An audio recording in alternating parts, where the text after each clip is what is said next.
John chapter 1 verse 29. The next day he saw Jesus coming toward him and said, "Behold, the Lamb of God who takes away the sin of the world."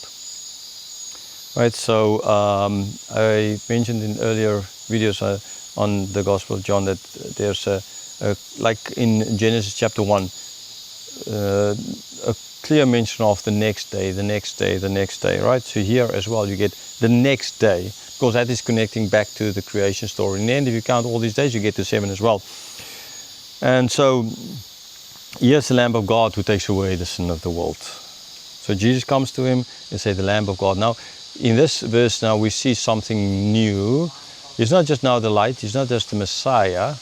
And their concept was, okay, the light, bringing light, understand the Messiah as the one who will set them free. But now he's speaking of a new, it's a bit like in Isaiah, where there's 3 stages of the servant and ultimately the suffering servant. And here as well you end up with, what is he going to do? He's not going to set us free from the Romans or whoever will come after them, okay?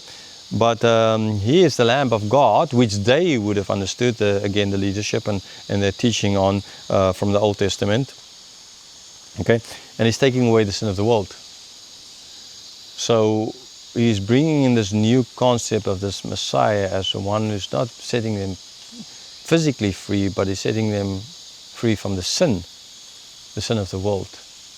Okay, so it's a very, very important thing that is mentioned in this verse, and then that's opened up here as how John as well is leading us through from light connection there to Genesis, Messiah as the prophecies of the Old Testament, through to the Lamb of God, which ultimately addresses the most important problem we always had, so it's addressing the whole of the Old Testament, that is sin.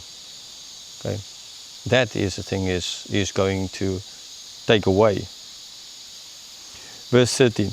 This is he of whom I said, after me comes a man who ranks before me, because he was before me. Earlier in this chapter, yes, that was John in the context, was explaining that Jesus is higher than him because he was before him.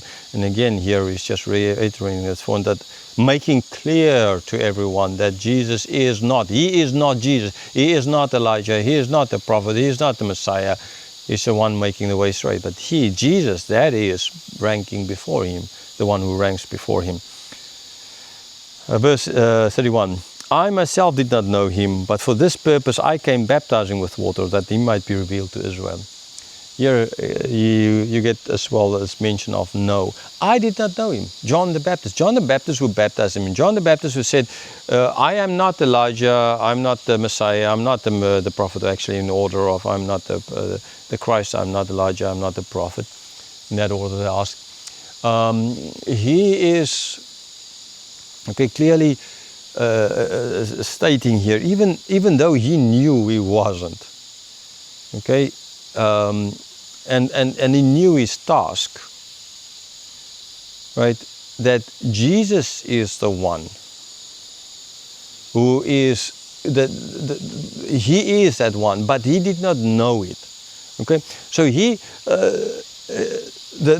again, that's how because now understandably, beginning of school, that this knowledge, kind of a knowledge, and then the Gnostics coming from there, okay, because not this hidden knowledge that he didn't know. There was this plain, simple knowledge. Everything he knew, it's just he could not put the 2 and 2 together. So it's not hidden knowledge. Okay, so like John is going to state later on, but they as the disciples didn't know. And so ultimately implying that they as leadership who gave Jesus over to Pilate didn't know. John the Baptist didn't know. Although he knew all these things, he didn't know that. Like they were with Jesus, they didn't know that. Like, so again, that is why he is speaking in such terms, and the importance of it is to make sure that we understand that, and the people reading this, to whom he addressed this, knew ultimately that,